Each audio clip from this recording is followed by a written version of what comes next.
তোমার দেয়া গিফট গুলা সারা জীবন আমার সাথে থাকবে। আমি এগুলো দেখবো আর তোমারে মিস করবো। Thank you. আমার না টাকায় কি আমার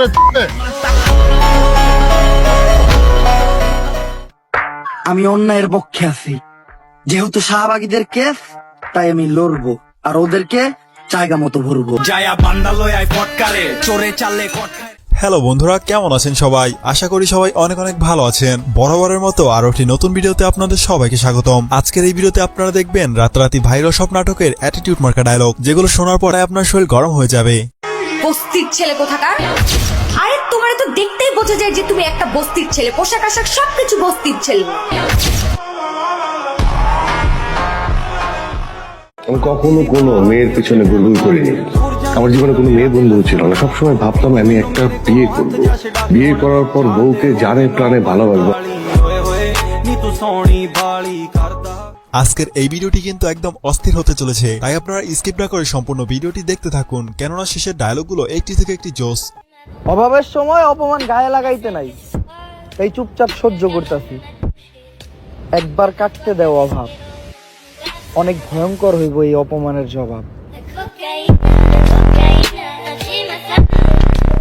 তুই বেটা বেশি আজে বাজে কথা কইতাছ। করুন না বিয়া বেটা, এক জীবনে বিয়া না করলে কি হয়েছে?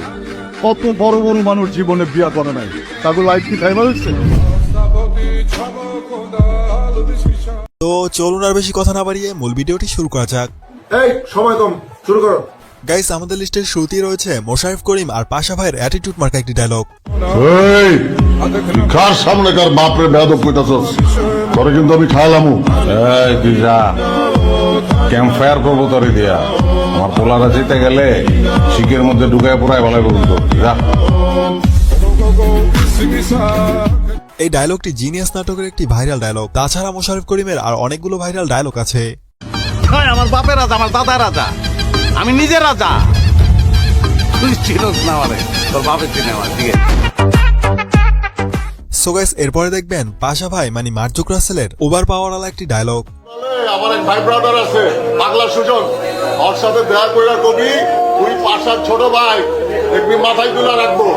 এই কাবিলা কি আর মি ওগো, তুমি মিয়া পাশা ভাই ছোট ভাই আমাকে কইবে না? আসলে পাশা ভাইয়ের অনেক হ্যাডাম আছে, বিশেষ করে কাশিমপুর জেলখানায়।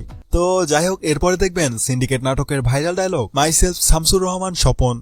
প্রচুর টাকা কামাইছি, প্রচুর। আমার আরেকটা নাম ছিল অ্যাকাউন্টেন্ট, এটা ওই ইয়োবা ব্যবসায়ীরা দিছিল, হিসাবে ফাঁকা ছিলাম তো। সিন্ডিকেট নাটকটি সোশ্যাল মিডিয়ায় তুমুল পরিমাণে জনপ্রিয়তা পায় এবং এর কারণেই এই ডায়লগগুলো প্রচুর পরিমাণে ভাইরাল। এ ভদ্র সমাজের সব ফ্যান্স ফ্যান্স, সাদা টাকা, হালা টাকা, আইন কানুন। আরে হোয়াইট মানি ব্ল্যাক মানি আবার কি? Money is money. এরপরে দেখবেন ওমরান ফায়ারের অ্যাটিটিউড ডায়লগ। আমি যেটা করি না ওটা করি না। আমি একটা ছোট্ট উদাহরণ দিই আমি আপনাকে। আমি জাস্ট ট্রলার দিয়ে আমার বাইক পার করুন না দেখে আমি 90 কিলো ঘুরে। গাইস, ওমর ভাই তার এই সব ডায়লগের জন্যই প্রচুর পরিমাণে জনপ্রিয়। তাছাড়া তার টিকটকে বর্তমানে ফলোয়ার সংখ্যা প্রায় 5 মিলিয়ন। যদি তুমি ভাবো যে তোমারা ছাড়া কারো চলবো না, তাইলে তুমি ভুল। কারণ কবরে ওই সব মানুষও শুয়ে আছে যারা ভাবতো যে তাদের ছাড়া দুনিয়া চলবে না। সো গাইস, এরপরে দেখবেন হোটেল রিল্যাক্স নাটকের অ্যাটিটিউড মার্কা অস্থির dialogue. Hey lady, this is Jew. You? Hey lady, this is Jew. Hello, I'm Oishi. Nice to meet you. Same here.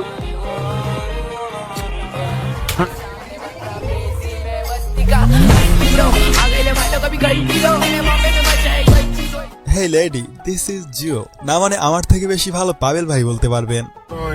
এবার যে মারে লয়ে আবি, সুন্দর না? সুন্দর মানে কি কস তুই? ওই বেটা করা আইটেম গান। তাহলে মামা এবার যখন রুমে ঢুকবি, আমি ঢুকা ওরে ভয় দেয়া একটা চুমো দেবো। জোর করে না তো, ওরে ভয় দেয়া তোর এই জায়গায় জিনিসটা এরকম, এই লেডি কিস মি, নাহলে তোর বয়ফ্রেন্ডে কিল। তো যাই হোক, এরপরে দেখবেন মুশফিকার ফারহানের অ্যাটিটিউড মার্কা ডায়লগ। মনে রাখিস, ফার্স্ট লাস্ট ওয়ান। আরে জিগাইছিলি না কোন ব্যাচ? তোর বাপরে জিগাইস। বিপি তুষার কোন ব্যাস আসলে গাইস মুশফিকার ফারহানের ভাবমার্কা অ্যাটিটিউড গুলো অস্থির লেভেলের হয়।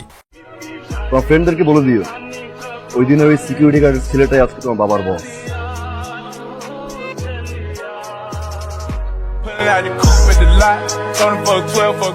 গাইস এরপরে আমাদের লিস্টে রয়েছে কাবিলা আর শিমুলের একটি ডায়লগ। তুই একটা মেয়েকে প্রপোজ করছিস, ওই মেয়ে তোকে রিজেক্ট করবে, আবার প্রপোজ করবি, আবার রিজেক্ট করবে, আবার প্রপোজ করবি, আবার রিজেক্ট করবে। এরকম করতে করতে তুই প্রপোজ করতেই থাকবি আর ওর তোকে রিজেক্ট করতেই থাকবে। এরকম প্রপোজ করতে করতে রিজেক্ট খাইতে খাইতে এমন একটা দিন আসবে যেদিন দেখবি একটা মেয়ে আচমকা তোকে প্রপোজ করে বসছে। তখন তুই কি করবি? এদিনে মুখে জড়াই ধরবো। নো, তখন তুই ওকে রিজেক্ট করবি। এরপরে দেখবেন মোশাররফ করিমের 14টা নদী পার হইয়া ঢাকা শহর আসার অ্যাটিটিউড ডায়লগ। 14টা নদী পার হইয়া আমি ঢাকা শহরে ঢুকতে গেলাম। 14টা নদী পার হইয়া ঢাকায় তারে কি বুঝাইছে? ও আমারে বুঝায়। আর সাহস দিতে পারে। তাছাড়া মোশাররফ করিমের এক একটা ডায়লগ যেন পুরো মাথায় নষ্ট করে দেয়। তোর একটা খবর আছে, আমি পুলিশে খবর দেবো এখনই। দিস পুলিশে সাঁতার জানোস তুই? তো কি হয়েছে জানি নে, তোর পিড়িয়ে পানিতে নামাবো। পরদিন পত্রিকায় নিউজ দিব, পানিতে ডুবে হোটেল ম্যানেজারের মৃত্যু। তুই করতে পারবি না, তোর পোলাপান করবো। গাইস এরপরে দেখবেন পাশা ভাইয়ের একটি হাস্যকর dialogue. I love you. Love you too. বিয়া করুন কিনা চিন্তা করি। কি কয় গোলামের পুত? তুই বেটা বেশি আজে বাজে কথা কইতাছ। করুন না বিয়া বেটা। এক জীবনে বিয়া না করলে কি হইছে? কত বড় বড় মানুষ জীবনে বিয়া করে নাই, তাদের লাইফ কি টাইম হয়েছে? তো যাই হোক গাইস, আমাদের লিস্টের সর্বশেষ ডায়লগটি হলো হাবু ভাই মানে চাষি আলমের ভাইরাল ডায়লগ। আগামী 2 মাসের মধ্যে আমার বিয়ার ব্যবস্থা করতে হইব। 2 মাসের মধ্যে যদি আমার ঘরে বউ না দেখছি তাহলে কিন্তু কুত্তা পিছনে লাগাই দিব। তো এই পর্যন্তই প্রিয়, ভিডিওটি ভালো লাগলে লাইক সাবস্ক্রাইব করে দিও। আর হ্যাঁ, তোমার কাছে কোন ডায়লগটি সব থেকে বেশি ফেভারিট লেগেছে তা অবশ্যই জানাবে। ধন্যবাদ সবাইকে, ভালো থাকবে এবং ভালো রাখবে তোমার চারপাশ। Tata, good bye. এখন যদি আমি ওর বিয়ে না করতাম, মৃত্যুর মতো মাই আমার কোনোদিন বিয়া করতো? সুযোগ পাইছি, বিয়া করে লাগছে। প্রেমের গোষ্ঠী গেলে ডাইরেক্ট বিয়ে। পুরান ঢাকার সিপা গলির মধ্যে জন্মগ্রহণ করছেন, এরকম করে চলেন। তারা মনে করতে পারেন যে অমুকের মুখের উপর কথা কওয়া যাবে না, অমুকে বড় তমুকে ছোট, আমরা এগুলো মনে করি না। বন্ধু বান্ধব আড্ডা মারতে আছি, ঠাস করে কোপ দিচ্ছি, মাথা ফাটিয়ে গেছে, তারপরে ব্যান্ডেজ নিজেই করছি। আমি অ্যাক্সিডেন্ট, আমি ডাক্তার, আমরা হচ্ছি ওই মাল বলতে। এখন যদি আমি ওর বিয়ে না করতাম, আগামী 2 মাসের মধ্যে আমার বিয়ার ব্যবস্থা করতে হইব। 2 মাসের মধ্যে যদি আমার ঘরে বউ না দেখছি তাহলে কিন্তু কুত্তা পিছনে লাগাই দিব। কি করবেন আপনি? ক্যারফা লাগাইবেন? যান লাগান, যান। আপনি কাম করে নসু মনে করছেন? আমরা এমন ক্যারফা লাগাইও সমুদ্রের বাসায় বইবে ফাঁক খাইতেছে না, সমুদ্রের বাসা তো টিকতে হাইতেন নয়, ঢাকা শহরে ঢুকতে দিতেন না। Come in sir. Sorry sir, দেরি হয়ে গেল। আরে কই মাছের প্রাণ মরে না, মরে না, মরে না, মরেই না। ইচ্ছা মতো মারছি স্যার।